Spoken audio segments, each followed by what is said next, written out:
Hello friend, good morning, welcome back to our new blog. আশা করি তোমরা সবাই খুব ভালো আছো। আমিও ভীষণ ভালো আছি। সকালবেলা মোটামুটি অর্ধেক রান্না হয়ে গেছে, মানে অর্ধেকটাই রান্না হয়ে গেছে। সকালবেলা ডাল করলাম, আর করলাম উচ্ছে দিয়ে আলু দিয়ে ভাজা করলাম, ডিমের ঝোল করলাম। আমার বর খেয়ে কাজে চলে গেল। এখন আবার পাবদা মাছ করব। মাছ বার করে রেখেছিলাম, ফ্রিজে থাকে তো পুরো আটকে থাকে, জলে ভিজিয়ে রেখেছি, নরম হয়ে গেছে। এখন যাই গিয়ে মাছটা কাটতে হবে, মাছ কেটে মাছটা করবো ব্যাস। সকালবেলা এই কিছুক্ষণ আগে একটু বৃষ্টি বৃষ্টি হলো, এখন আবার রোদ দিয়েছে, ভালো রোদ দিয়েছে। ঠিক আছে, শুধু মাছটা করলে আমার রান্না কমপ্লিট হয়ে যাবে। আমি সকাল সকাল সব বসিয়ে দিয়েছি, ভাল লাগে না এত বেলা করে, না বিরক্তি লাগে। তো আমার ছেলের স্কুল নেই, ছেলে তো একেবারে পরীক্ষা দিতেই যাবে। বাবা, তোর জামাগুলো কেচে দেবো একটু, এই জামাগুলো কেচে দেবো, একবার কেচে দিয়ে দিই। হ্যাঁ, আর তোর জলের বোতলটা কোথায়? জল আছে এর মধ্যে? একটু জলটা খা।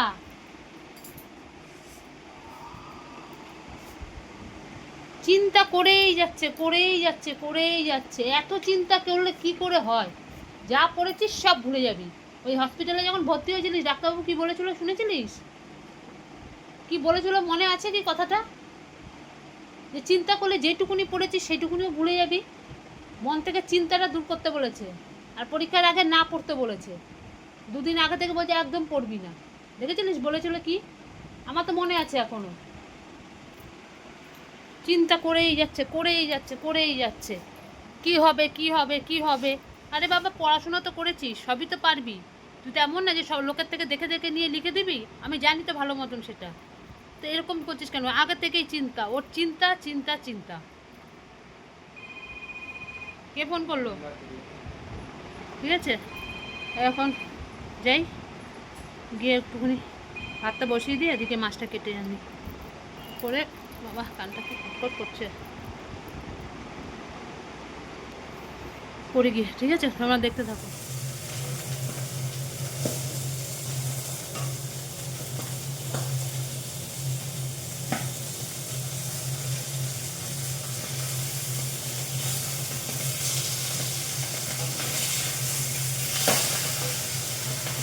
মাছ ভাজতে গিয়ে ভাত তরোয়াল পানিতে হচ্ছে, চটপট করে ভাজতে কি হবে? পাবদা মাছ খুব ফাটে, ট্যাংরা মাছ, আম মাছ খুব ফাটে এগুলো।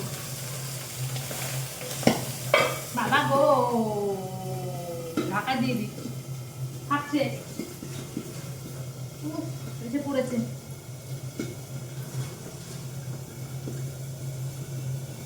এবার কি ফাটছে, কি ফাটছে। এই যে কষ্ট মিষ্টি এত করে ভেজেছি, এখনো রয়েছে কড়াইয়ের মধ্যে ভাজছি। এত ফাটে কেন কি জানে?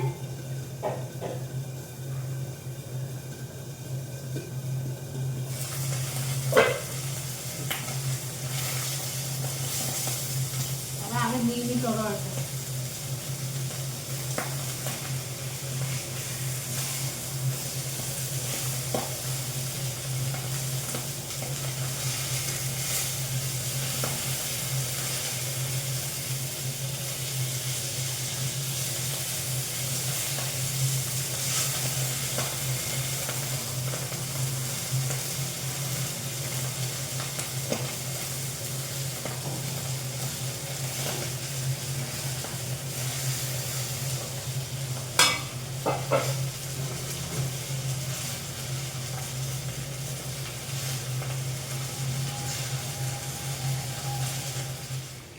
এই দেখো, রান্না হয়ে গেছে, সব হয়ে গেছে। বাকি গরম।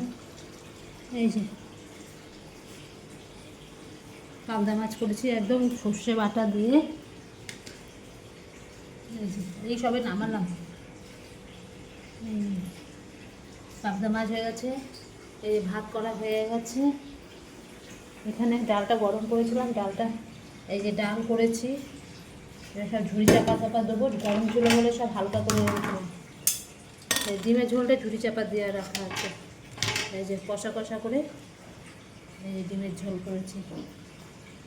এই যে সব ঢাকা দিই। ঠিক আছে, রান্না কমপ্লিট। এখন এই গ্যাসটা একটু মুছবো, আর কড়াইগুলো ধোবো। হয়ে গেছে রান্না, ছেলেটাকে বলি চান করতে হবে।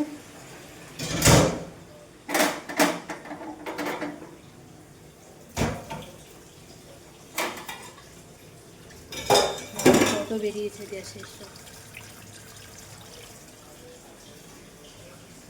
এই মাছটা গরম আছে, ঠান্ডা হোক তারপরে এগুলোকে সব ঢাকা দেবো। কীভাবে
ঠিক আছে, যা রেখে এগুলোকে ধুয়ে ধুয়ে স্নান করবো।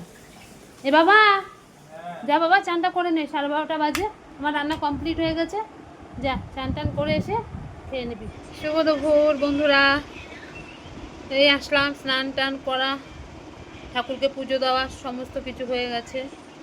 ছেলেকে খেতে দিয়েছি, ছেলেকে খেতে দিয়ে এইসব একটু বসলাম। মাঝখানে একটু বৃষ্টি হয়েছিল, এখন আবার রোদ দিয়ে দিয়েছে, বিশাল রোদ দিয়েছে। ঠিক আছে, আমি আর তাড়াতাড়ি করে আমার বরের জামা প্যান্টগুলো সব নিয়ে আসলাম। সকালবেলা ওগুলোকে ধুয়ে দিয়েছিলাম। যাই হোক, আজকে আর কিছু নেই, জামা কাপড় যা ছিল নিয়ে এসেছি, সব শুকিয়ে গেছে, বেশি কিছু নেই। যা ছিল কালকে সমস্ত কেচে একদম পুরো শুকিয়ে খটখটা করে ফেলেছি। ছেলে এখন ভাত খাচ্ছে, ডিম তো খেলোই না, পাবদা মাছ দিয়ে ভাত খাচ্ছে। ওই পাবদা মাছ দিয়ে ভাত খাচ্ছে। ও এই মাছ হলে খুব ভালো খায়, ওই জন্য আমার বর বেশি করে ওর জন্যই আনে। ও ভালো যেটা বাসে বেশি সেটাই আনে। আমাদের যেমন তেমন হয়ে যায়, আমার ছেলের জন্য একটু আনলে ভালো দেখে। ঠিক আছে, ও খেয়ে নিক, আমারও খুব খিদে পেয়ে গেছে, আমি ওই যাই খেয়ে নিই। সকাল থেকে এত পরিশ্রম হয় না, এত পরিশ্রম হয় মানে ধারণার বাইরে, খুব পরিশ্রম হয়। আগে কোনো দিনও কিচ্ছু করিনি, এখন সমস্ত কিছু করতে হচ্ছে। এই ছেলেকে বাড়িতে দিয়ে, এই বাড়িতে বলছি সরি, পড়ার ওখানে পড়তে দিয়ে এই আসলাম। আজকে অনেক দেরি হয়ে গেছে, তখন আমরা প্ল্যাটফর্মে তখন 7:25 বাজে, 7:30 থেকে স্যার পড়াবে। ট্রেনও মনে হয় দেরি করেছি নাকি জানি না, নাকি আমরাই দেরি করেছি। তারপরে ছেলে গেল, পরের ট্রেনে আমি চলে আসলাম, ওই ট্রেনে আমার বর ছিল, একসঙ্গে আসলাম। এসে তো তাও দেরি হয়ে গেল, এসে ঠাকুরের জিনিসপত্র কিনলাম। এই দেখো সমস্ত কিছু ঠাকুরের জিনিসপত্র, ধূপকাঠি আমার হয়ে গেছিলো, সব ধূপকাঠি, ঠাকুরের ধুনো, সব ঠাকুরের কালকের গুজিয়া, নকুলদানা, সমস্ত কিছু কিনলাম এই যে ভর্তি করে। আরে আমার একটা দুটো ধূপকাঠি ভালো লাগে না, একসঙ্গে নিয়ে আসবো, পয়সা আর খুঁজতে ছিল না বলে, নারকটা নিয়ে আসলে ভালো হতো। আমার বাড়ির সামনে একদম দোকান, পুরো হোলসেল, ওখান থেকে সবাই ধূপকাঠি নিয়ে যায়। উনি পাইকারি সব করে বিক্রি করে, ওনার খালি ধূপকাঠি দোকান। এই যে সব নিয়ে আসলাম, একবারে সব নিয়ে এসেছি। তারপরে ঠাকুরের বাসন, আমার সব পিতলের বাসন টাসন আছে না, ওগুলো মাজের জন্য পাউডারটা শেষ হয়ে গেছিলো, ওগুলো নিয়ে আসলাম কিনে। একবারে কিনে আনতে আনতে অনেক দেরি হয়ে গেছে। আর জল পাবো নাকি জানি না, আর জল বালতি বসিয়ে এসেছি। ঠিক আছে, এখন আবার ঠাকুরের বাসনগুলো মাজতে হবে, না হলে ওইখান থেকে ধুয়ে নিয়ে আসবো। ঠিক আছে, দেখতে থাকো, অনেক দেরি হয়ে গেছে আজকে। আমার বর চলে গেছে ছেলেকে আনতে, একটুখানি আসলো, অফিস থেকে আসলো, একটুখানি বসলো, একটু চা বিস্কুট খেলো, খেয়ে আমি তো ঠাকুরের বাসন নিয়ে গেছি, গিয়ে জল আর থাকছিলো না, মানে একটুখানি ছিল 5 মিনিটের মতো, তারপর বাইরের কল থেকে গিয়ে ধুয়ে নিয়ে আসলাম।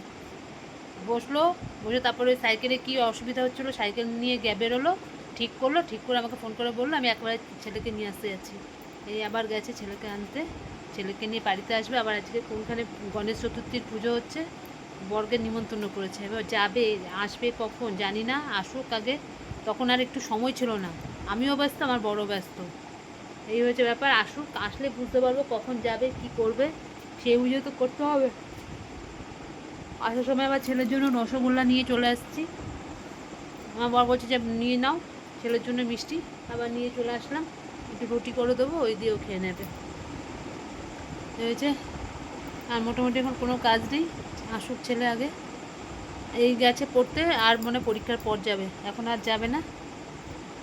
এখন আর কোনো স্যারের কাছে আর যাবে না পড়তে, সেই পরীক্ষার পরে। ঠিক আছে, আগে আসুক, দেখি কী বলছে। আমাদের খাওয়া দাওয়া কমপ্লিট হলো, খেয়ে দিয়ে এই উঠলাম, সবার খাওয়া হয়ে গেছে। ছেলেকে রুটি করে দিলাম, মিষ্টি দিয়ে রুটি দিয়ে খেয়ে নিল, আমরা ভাত টাত খেলাম।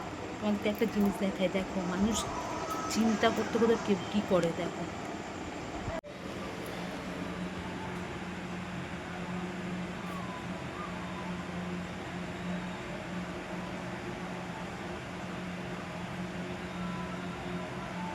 কিরে, কখন ঢুকবি ঘরে?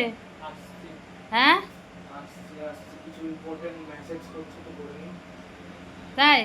কেন ঘরে গিয়ে করা যায় না? তোর এখানে একা একা নীরবতা পালন করছিস, এতটাই শোক লেগে আছে পরীক্ষা আসছে বলে, এত চিন্তা ভাবনা, ঠাকুরের সামনে পড়ে রয়েছিস ধর্ণা দিয়ে।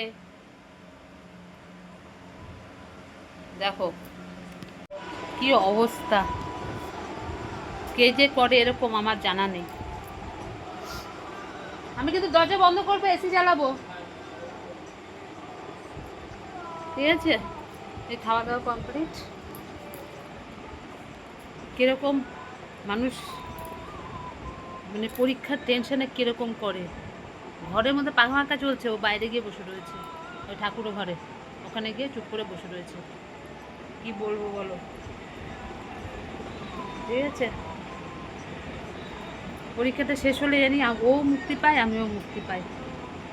এরপর যতদিন পরীক্ষা চলবে ততদিন, প্রথম দিন তো জানি বেশি দিশাহারা হয়ে যায়, জানা জিনিসও সব ভুল করে ফেলবে, এরকম অবস্থা। অতিরিক্ত টেনশন করে আমার ছেলে, অতিরিক্ত পরীক্ষাতে। ঠিক আছে, আজকের মতন ভিডিওটা এখানে শেষ করছি। কালকে আবার আসবো নতুন একটা ভিডিওর সাথে। আর আমার ভিডিও যদি তোমাদের ভালো লাগে, লাইক করো, শেয়ার করো, কমেন্ট করো, আর চ্যানেলটিকে সাবস্ক্রাইব করে দিও। ঠিক আছে, আজকের মতো রাখি। ততক্ষণ তোমরা সবাই খুব ভালো থেকো, সুস্থ থেকো। Tata, good night.